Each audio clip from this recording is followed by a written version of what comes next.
வணக்கம். வேந்தரின் ஒரு நாள் ஒரு பொழுது இரவு செய்திகளுக்காக காவேரி ஜெகநாதன். முதலில் தலைப்புச் செய்திகள். தமிழகத்தில் தீவிரமடையும் வடகிழக்கு பருவமழை, கனமழை தொடரும் என வானிலை மையம் தகவல். கூட்டுறவு அங்காடிகளில் குறைந்த விலை பருப்பு விற்பனை, கிலோ 110 ரூபாய்க்கு விற்கப்படுவதால் வரவேற்பு. அமைதியாக நடைபெற்ற 4ஆம் கட்ட வாக்குப்பதிவு. பீகாரில் 57.59% வாக்குகள் பதிவு. சோட்டா ராஜனை சந்தித்த இந்திய தூதர், இந்தியாவுக்கு கொண்டுவர நடவடிக்கை. தமிழகத்தின் பல இடங்களில் அடுத்த 24 மணி நேரத்தில் கனமழை பெய்யும் என சென்னை வானிலை ஆய்வு மையம் தெரிவித்துள்ளது.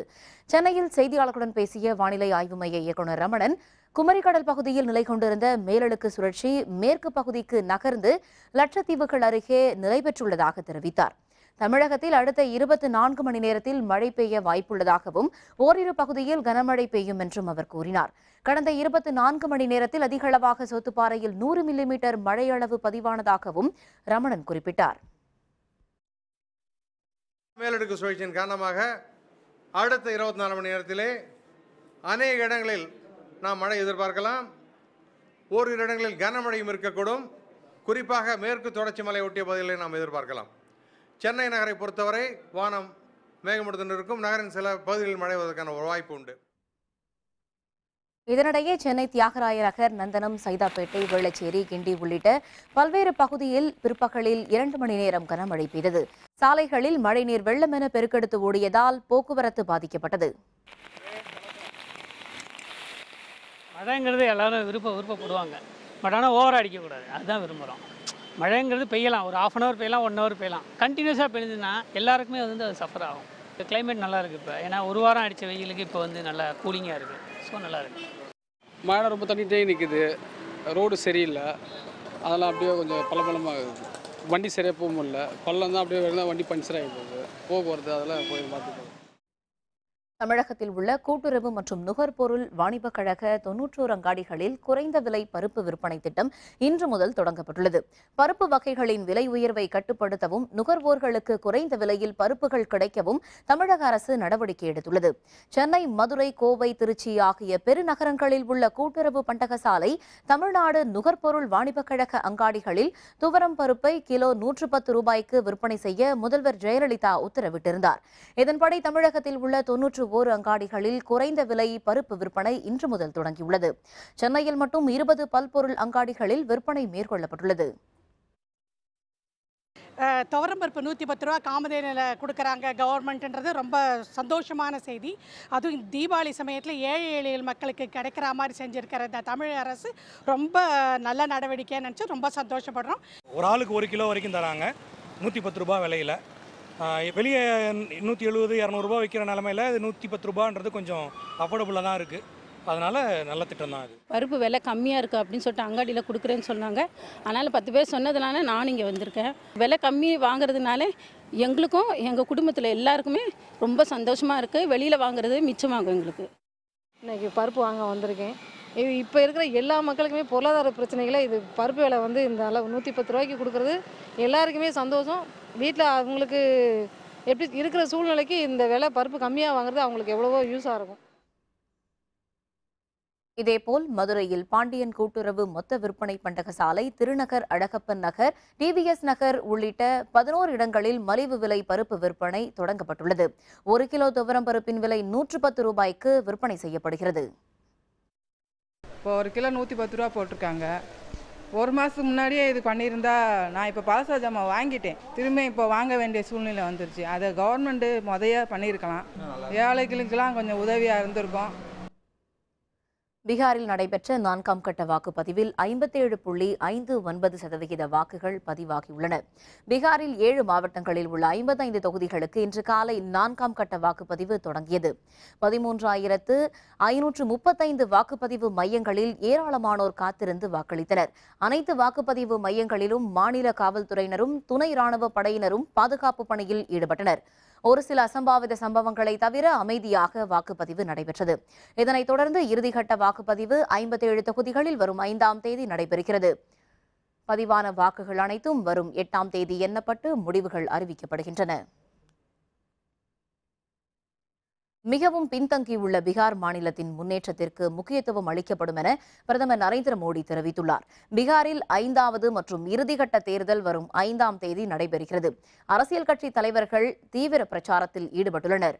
மதுபானி அருகே நடைபெற்ற பிரச்சார கூட்டத்தில் பங்கேற்று பேசிய பிரதமர் மோடி, பாரதிய ஜனதா கட்சி தலைமையிலான தேசிய ஜனநாயக கூட்டணிக்கு ஆதரவான அலை வீசுவதாக தெரிவித்தார். கல்வி, தனிநபர் வருமானம், மின்சாரம் உள்ளிட்ட பல்வேறு அம்சங்களில் பீகார் மாநிலம் மிகவும் பின்தங்கியிருப்பதாக கூறினார்.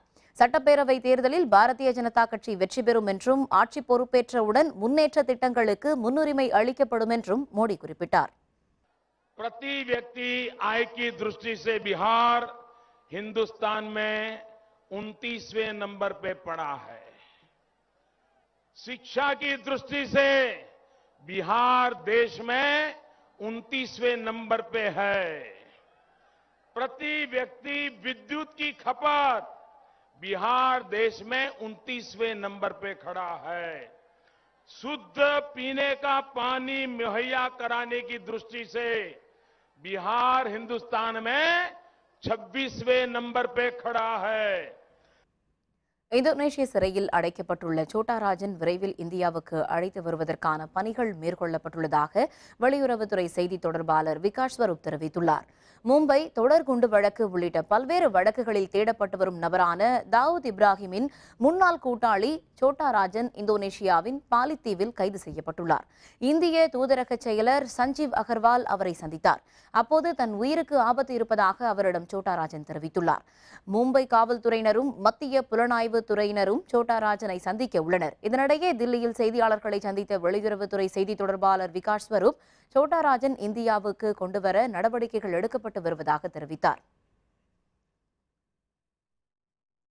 தமிழக அரசின் பொதுத்துறை நிறுவனங்களில் பணியாற்றும் பணியாளர்களுக்கு 20% போனஸ் வழங்க முதல்வர் ஜெயலலிதா உத்தரவிட்டுள்ளார். இது தொடர்பாக தமிழக அரசு செய்திக்குறிப்பு ஒன்று வெளியிடப்பட்டுள்ளது. இதில் நாட்டின் பொருளாதார வளர்ச்சிக்கு பாடுபடும் தொழிலாளர்களின் பணிக்கு உரிய அங்கீகாரம் வழங்க வேண்டும் என்பதை கருத்தில் கொண்டு அவர்களுக்கு போனஸ் மற்றும் கருணைத் தொகை வழங்க முதல்வர் உத்தரவிட்டுள்ளதாக தெரிவிக்கப்பட்டுள்ளது.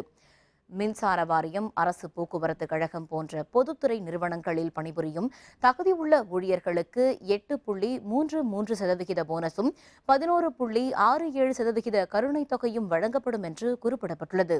இதனால் 3,76,464 பேர் பயனடைவார்கள் என்றும் அரசுக்கு 242 லட்சம் செலவாகும் என்றும் தெரிவிக்கப்பட்டுள்ளது. எகிப்தில் இருந்து ரஷ்யா சென்றபோது விமானம் விழுந்து நொறுங்கியது தொடர்பாக பன்னாட்டு குழு விசாரணையை தொடங்கியுள்ளது. எகிப்தின் ஷார்ம் எல் ஷேக் நகரில் இருந்து ரஷ்யாவின் செயின்ட் பீட்டர்ஸ்பர்க் நகருக்கு 224 பேருடன் புறப்பட்ட விமானம் சினாய் தீபகற்ப அருகே விழுந்து நொறுங்கியது. இந்த விபத்தில் விமானத்தில் இருந்த அனைவரும் உயிரிழந்தனர். முதலில் தொழில்நுட்ப கோளாறு காரணமாக விமான விபத்து நேரிட்ட தகவல் வெளியானது. எனினும் விமானத்தை சுட்டு வீழ்த்தியதாக IS தீவிரவாத அமைப்பு அறிவித்தது. இதனை ரஷ்யாவும் எகிப்தும் ஏற்க மறுத்துள்ளது. ரஷ்ய விமான விபத்து தொடர்பாக பன்னாட்டு விசாரணை குழு விசாரணையை தொடங்கியுள்ளது. விமான விபத்து நடந்த பகுதியில் நேரில் குழு ஆய்வு மேற்கொண்டது. இந்த குழு அளிக்கும் அறிக்கைக்கு பிறகு விமான விபத்திற்கான காரணம் பற்றி தெரியவரும் என்று ரஷ்யா அறிவித்துள்ளது. இலங்கை சிறைகளில் உள்ள தமிழக மீனவர்களையும் அவர்களது படகுகளையும் விடுவிக்க நடவடிக்கை எடுக்க வேண்டும் என்று பிரதமர் நரேந்திர மோடிக்கு முதல்வர் ஜெயலலிதா வலியுறுத்தியுள்ளார். இதுபற்றி பிரதமருக்கு எழுதியுள்ள கடிதத்தில் மீனவர்கள் பிரச்சினைக்கு நிரந்தர தீர்வு காண பிரதமர் உடனடி நடவடிக்கை எடுக்க வேண்டும் என்று அவர் கேட்டுக் கொண்டுள்ளார். தமிழக மீனவர்களின் வாழ்வாதாரத்தில் தனி கவனம் செலுத்த வேண்டும் என்று அவர் குறிப்பிட்டுள்ளார். 86 மீனவர்கள் விடுவிக்கும் நேரத்தில் மீண்டும் 36 மீனவர்களை இலங்கை கடற்படை கைது செய்துள்ளதை அவர் சுட்டிக்காட்டியுள்ளார்.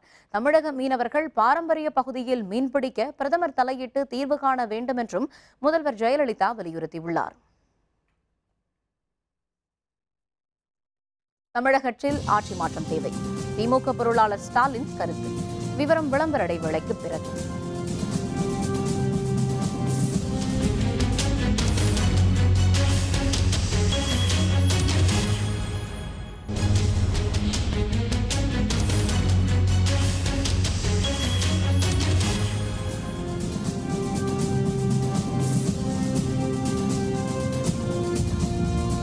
செய்திகள் தொடர்கின்றன. தமிழகத்தில் ஊழல் லஞ்சமில்லாத எளிமையான ஆட்சி அமைய வேண்டுமென்றால் ஆட்சி மாற்றம் தேவை என திமுக பொருளாளர் மு க ஸ்டாலின் தெரிவித்துள்ளார். நமக்கு நாமே விடியல் மீட்பு பயணம் மேற்கொண்டுள்ள மு க ஸ்டாலின் இன்று காலை அரூரில் மகளிர் சுய உதவிக் குழுவினருடன் கலந்துரையாடினார். பின்னர் தருமபுரியில் மாணவர்கள் மற்றும் ஆசிரியர்களுடன் கலந்துரையாடினார். அப்போது பேசிய அவர், மீண்டும் திமுக ஆட்சிக்கு வரும்போது வேலையில்லா திண்டாட்டத்தை போக்குவோம் என்று உறுதியளித்தார். சூழ்நிலை இருக்கக்கூடிய இளைஞர்கள் மாணவர்களுக்கு நான் சொல்ல விரும்புவது, திராவிட முன்னேற்ற கழகம் ஆட்சிக்கு வருகிற நேரத்தில் அன்போடு ஆர்வமோடு வருகிற நிச்சயமாக சொல்கிறேன், உறுதியாக சொல்கிறேன், வேலை வருவதில் வேலை ஆள் இல்லை என்ற நிலை போய் வேலை இருக்கு வார்த்தைன்னு சொல்லக்கூடிய ஒரு சூழ்நிலையை ஏற்படும். மக்கள் கலை இலக்கிய கழகத்தைச் சேர்ந்த பாடகர் கோவனை கைது செய்தது கண்டனத்திற்குரியது என மார்க்சிய கம்யூனிஸ்ட் கட்சியின் மாநில செயலர் ஜி ராமகிருஷ்ணன் குற்றம் சாட்டியுள்ளார்.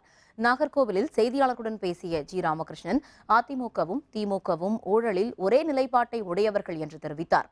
கருத்தொற்றுமையை வலியுறுத்தி சாகித்ய அகாதமி விருதை பெற்றவர்கள் திருப்பி அளிக்கும் வகையில் உள்ளதாக கூறினார். பருப்பு விலை உயர்வை கண்டிக்கும் வகையில் மக்கள் நல கூட்டணி சார்பில் நாளை மறுநாள் மாவட்ட தலைநகரங்களில் ஆர்ப்பாட்டங்கள் நடத்த உள்ளதாகவும் அவர் தெரிவித்தார். தமிழகத்தில் மாநில அரசு மதுபான கடைகள் போட வேண்டும், டாஸ்மாக் கடைகள் கூடாது, குடிப்பழக்கம் தமிழ் சமூகத்தை அழித்து வருகிறது என்று கோவன் என்ற ஒரு பாடகரை மாநில அரசு தேச துரோகம் என்று கூறி அவர் கைது செய்திருப்பது வன்மையாக கண்டிக்கத்தக்கது.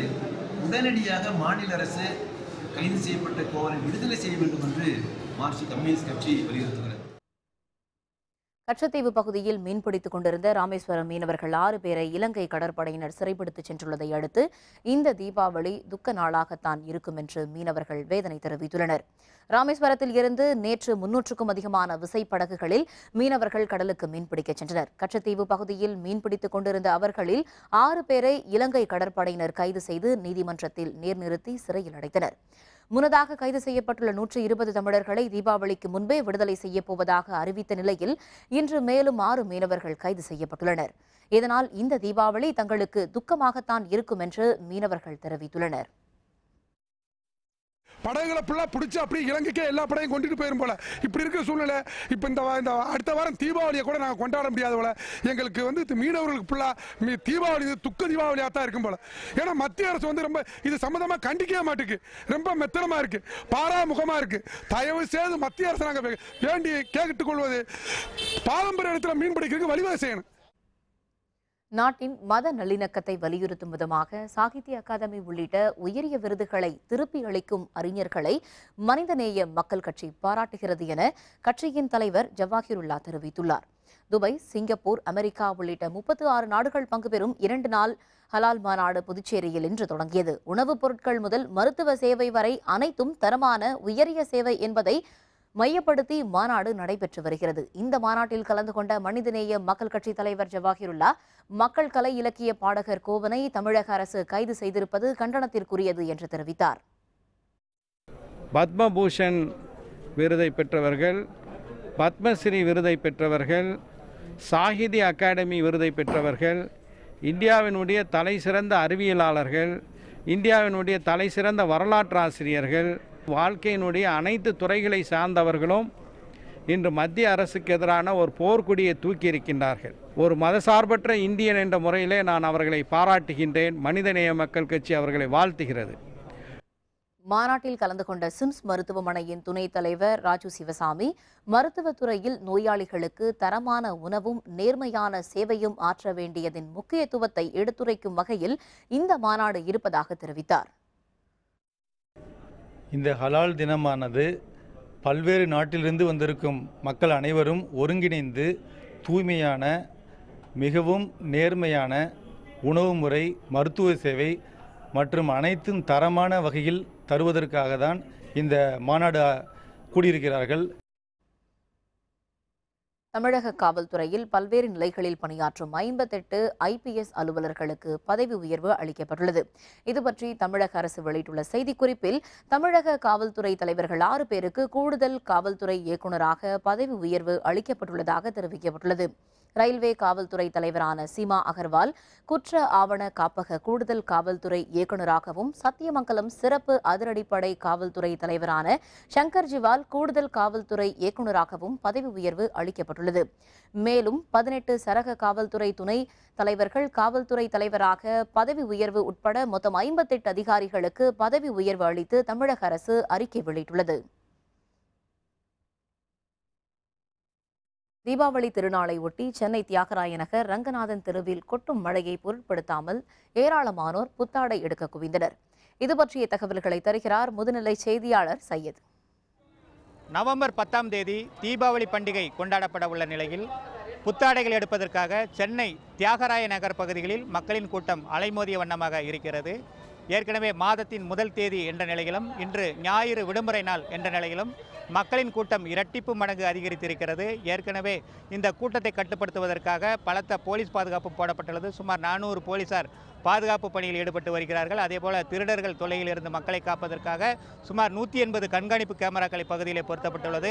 இன்று கனத்த மழை பெய்து வரும் நிலையில் மழையையும் பொருட்படுத்தாமல் ரங்கநாதன் தெரு, பாண்டி பஜார் பகுதியில் மக்கள் கூட்டம் அலைமோதி கொண்டிருக்கிறது. கொஞ்சம் கூட்டம் அதிகமாக தான் இருக்குது. மழை பெஞ்சனால ரொம்ப கஜகஜன்னு இருக்குது. தண்ணி நிறையா இதாக இருக்கிறனால இருந்தாலும் பர்ச்சேஸ் பண்ணிகிட்டே தான் இருக்கிறாங்க எல்லாமே. இப்போது நிறைய வெரைட்டிஸ் எல்லாம் வந்திருக்கு. எல்லாம் நல்லா எடுத்துட்டோம், பர்ச்சேஸ் பண்ணிட்டோம். சண்டே சேலரி வந்துடுச்சு, மழை வேறு, ஸோ எல்லா பர்ச்சேஸ்லாம் முடிச்சுட்டு கிளம்புறோம். ஏன்னா கொஞ்சம் ஜனம் தான், கூட்டம் தான் அதிகமாக இருந்தது, ரஷ்ஷு. மற்றபடி வேறு நல்லா ஹாப்பி. மழை பெய்து வரும் நிலையில் சாலையோர வியாபாரிகளுக்கு சிறிது வியாபாரம் பாதித்திருப்பதாக தெரிய வருகிறது. வேந்தர் செய்திகளுக்காக ரங்கநாதன் தெருவிலிருந்து சையது. வேலூர் மாவட்டம் செம்பாக்கம் பகுதியில் இருசக்கர வாகனத்தில் சாலையை கடக்க முயன்றவர்கள் மீது லாரி மோதி நேரிட்ட விபத்தில் 2 பேர் உயிரிழந்தனர். வேலூர் மாவட்டம் செம்பாக்கம் பகுதியில் உள்ள தேசிய நெடுஞ்சாலையில் அதே பகுதியைச் சேர்ந்த சந்திரமூர்த்தி மற்றும் புஷ்பராஜுடன் இருசக்கர வாகனத்தில் சாலையை கடக்க முயன்றனர். அப்போது சென்னையில் இருந்து ஆம்பூர் நோக்கி சென்ற லாரி மோதியதில் இருவரும் அந்த இடத்திலேயே பலியாகினர். விபத்து நேரிட்டு 1 மணி நேரமாகியும் அங்கு காவல்துறையினர் வராததால் மக்கள் சாலை மறியலில் ஈடுபட்டனர். இதனால் சென்னை பெங்களூரு தேசிய நெடுஞ்சாலையில் சுமார் 1 மணி நேரம் போக்குவரத்து பாதிக்கப்பட்டது. பின்னர் காவல்துறையினர் நடத்திய பேச்சுவார்த்தைக்கு பின்னர் மக்கள் கலைந்து சென்றனர். கிருஷ்ணகிரி மாவட்டத்தில் நடைபெற்ற இந்திய ஜனநாயக கட்சியின் மாவட்ட செயற்குழு கூட்டத்தில் மரக்கன்றுகள் நடுவது மற்றும் இலவச மருத்துவ முகாம்கள் நடத்துவது குறித்த தீர்மானங்கள் நிறைவேற்றப்பட்டன. ஹொசூரில் உள்ள இந்திய ஜனநாயக கட்சி அலுவலகத்தில் மாவட்ட தலைவர் அருண் கௌதம் தலைமையில் செயற்குழு கூட்டம் நடைபெற்றது. மாவட்டந்தோறும் மரக்கன்று நடுவது, இலவச மருத்துவ முகாம்கள் நடத்துவது உள்ளிட்ட தீர்மானங்கள் நிறைவேற்றப்பட்டன. இந்த கூட்டத்தில் மாவட்ட செயலர் மணிவண்ணன், மாவட்ட பொருளாளர் காமராஜ் மற்றும் கட்சி நிர்வாகிகள் பலர் கலந்து கொண்டனர். கிருஷ்ணகிரி மாவட்ட செயற்குழு கூட்டம் நடைபெற்றது. ஒரு 3 தீர்மானங்கள் நிறைவேற்றப்பட்டன. மரம் நடும் இது பண்ண போகிறோம். ஐஜேகே சார்பில் மரம் நட போகிறோம். நம்ம கிருஷ்ணகிரி மாவட்டத்தில் கிராமத்தில் மெடிக்கல் கேம்ப் நடத்த போகிறோம். ஒரு 3 கிராமம் 4 கிராமம் இருக்கிற இடத்துல நடத்த போகிறோம். இதான் இன்னைய தீர்மானம் நிறைவேற்றப்பட்டது. தமிழகத்தில் வடகிழக்கு பருவமழை தீவிரமடைந்துள்ளது. இதன் காரணமாக பல்வேறு இடங்களில் பரவலாக கனமழை பெய்துள்ளது. மழைநீர் வெள்ளம் என பெருக்கெடுத்தால் சாலைகளில் மழைநீர் தேங்கியதால் மக்கள் பாதிக்கப்பட்டுள்ளனர். நீலகிரி மாவட்டத்தில் பெய்த கனமழையால் மலை ரயில் 2 மணி நேரம் தாமதமாக குன்னூர் வந்தடைந்தது. மேட்டுப்பாளையம் முதல் குன்னூர் வரை செல்லும் மலை ரயில் சேவை கனமழையால் பாதிக்கப்பட்டது. காலை 7 மணிக்கு 200 பயணிகளுடன் மேட்டுப்பாளையத்தில் புறப்பட்ட ரயில் லேசான மண்சரிவு காரணமாக 2 மணி நேரம் தாமதமாக வந்து சேர்ந்தது. இதன் காரணமாக குன்னூரில் இருந்து உதகை செல்ல பயணிகள் நீண்ட வரிசையில் காத்திருந்தனர். இதேபோல் ஈரோடு மாவட்டம் முழுவதும் இன்று சுமார் 1 மணி நேரம் பரவலாக கனமழை பெய்தது. மழை காரணமாக சாலைகளில் கூட்டம் இல்லாததால் கடைகள் வெறிச்சோடி காணப்பட்டன. விழுப்புரம் மாவட்டத்தில் கடந்த 4 நாட்களாக லேசான மழை பெய்து வந்தது. இன்று காலை முதலே இடியுடன் கனமழை பெய்தது. இதனால் சாலைகளில் தண்ணீர் பெருக்கெடுத்து ஓடியதால் தாழ்வான பகுதிகளில் மழைநீர் தேங்கி நின்றது. இதனிடையே கரூரில் இன்று காலை பெய்த கனமழையால் மரங்கள் விழுந்ததுடன் 10க்கும் அதிகமான வீடுகளும் சேதமடைந்தன. கரூர் நகரம், தான்தோன்றிமலை, காந்தி கிராமம் உள்ளிட்ட பகுதிகளில் நல்ல மழை பெய்தது. நாமக்கல்லில் இன்று பிற்பகலில் தொடங்கி மழை நீண்ட நேரமாக பெய்தது. இதனால் சாலைகளில் தண்ணீர் தேங்கியது. இதேபோல் மாவட்டம் முழுவதும் பரவலாக மழை பெய்துள்ளது. தஞ்சாவூர், திருவாரூர், நாகப்பட்டினம் உள்ளிட்ட டெல்டா மாவட்டங்களில் வடகிழக்கு பருவமழை பெய்து வருகிறது. மேட்டூர் அணை மூடப்பட்ட நிலையில் சம்பா சாகுபடி மேற்கொண்ட விவசாயிகள் தண்ணீர் இல்லாமல் தவித்த நிலையில் மழை பெய்து வருவது மகிழ்ச்சியளிப்பதாக விவசாயிகள் தெரிவித்தனர். இதேபோல் திருவள்ளூர் மாவட்டத்தில் ஆவடி, அம்பத்தூர், கும்மிடிப்பூண்டி, ஊத்துக்கோட்டை உள்ளிட்ட பகுதிகளிலும் சுமார் 1 மணி நேரம் மழை பெய்தது. மழையால் சில இடங்களில் கழிவுநீருடன் மழைநீர் கலந்து ஓடியது. இதேபோல் கிருஷ்ணகிரி மாவட்டம் முழுவதும் மாலையில் பரவலாக மழை பெய்தது. போச்சம்பள்ளி, காவிரிப்பட்டினம் உள்ளிட்ட பகுதிகளில் 30 நிமிடம் பெய்த மழையால் வெயிலின் தாக்கம் குறைந்து இதமான சூழல் நிலவி வருவதால் மக்கள் மகிழ்ச்சியடைந்துள்ளனர். உலக சாம்பியன் டென்னிஸ் போட்டி சானியா கிங்ஸ் இணை சாம்பியன். விவரம் விளம்பர இடைவேளைக்கு பிறகு.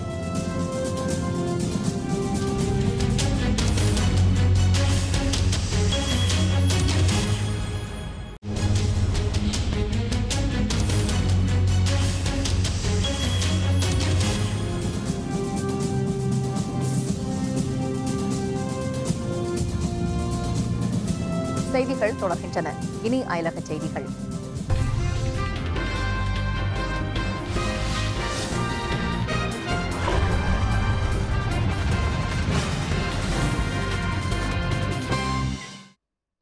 துருக்கி நாடாளுமன்ற தேர்தலில் மக்கள் ஆர்வத்துடன் தங்களின் வாக்குகளை செலுத்தி வருகின்றனர். IS தீவிரவாதிகளின் தாக்குதல் மற்றும் தொடர் வெடிகுண்டு தாக்குதல்கள் நடைபெற்று வரும் துருக்கியில் நாடாளுமன்ற தேர்தல் பெரிய அளவில் எதிர்பார்ப்பை ஏற்படுத்தியுள்ளது. ஜூன் மாதம் நடைபெற்ற அதிபர் தேர்தலில் தயிப் எர்டோகன் பதவியேற்றதில் இருந்து துருக்கியில் கடுமையான பாதுகாப்பு மற்றும் பொருளாதார சிக்கல்களும் குழப்பங்களும் அதிகரித்துள்ளன. இதையடுத்து நாடாளுமன்றம் கலைக்கப்பட்டு 550 இடங்களுக்கான தேர்தல் இன்று தொடங்கியுள்ளது. இந்த தேர்தலில் குர்து படையினர் மீதான தாக்குதல், சிறிய தாக்குதல் உள்ளிட்ட விடயங்கள் முக்கிய பங்கு வகிக்கும் என்று எதிர்பார்க்கப்படுகிறது. மேலும் இந்த தேர்தலில் எர்டோகனின் கட்சியே 47% வாக்குகள் பெற்று வெற்றி பெறும் என்று கருத்து கணிப்புகள் தெரிவிக்கின்றன.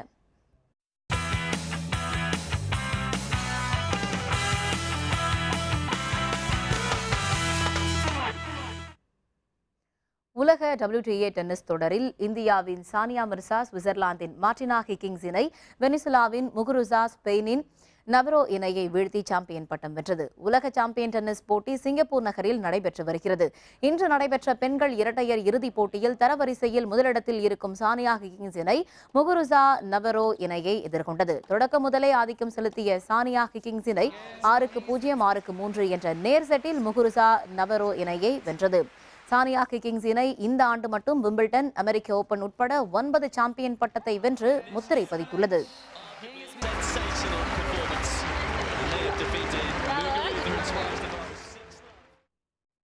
மீண்டும் தலைப்புச் செய்திகள். தமிழகத்தில் தீவிரமடையும் வடகிழக்கு பருவமழை, கனமழை தொடரும் என வானிலை மையம் தகவல். கூட்டுறவு அங்காடிகளில் குறைந்த விலை பருப்பு விற்பனை, கிலோ 110 ரூபாய்க்கு விற்கப்படுவதால் வரவேற்பு. அமைதியாக நடைபெற்ற 4ஆம் கட்ட வாக்குப்பதிவு. பீகாரில் 57.59% வாக்குகள் பதிவு. தோட்டாராஜனை சந்தித்த இந்திய தூதர், இந்தியாவுக்கு கொண்டுவர நடவடிக்கை. இத்துடன் வேந்தரின் ஒரு நாள் ஒரு பொழுது இரவு செய்திகள் நிறைவடைந்தன. மீண்டும் இரவு 10 மணிக்கு கண்ணுறங்கும் வேளை இரவு செய்திகளில் சந்திப்போம். வணக்கம்.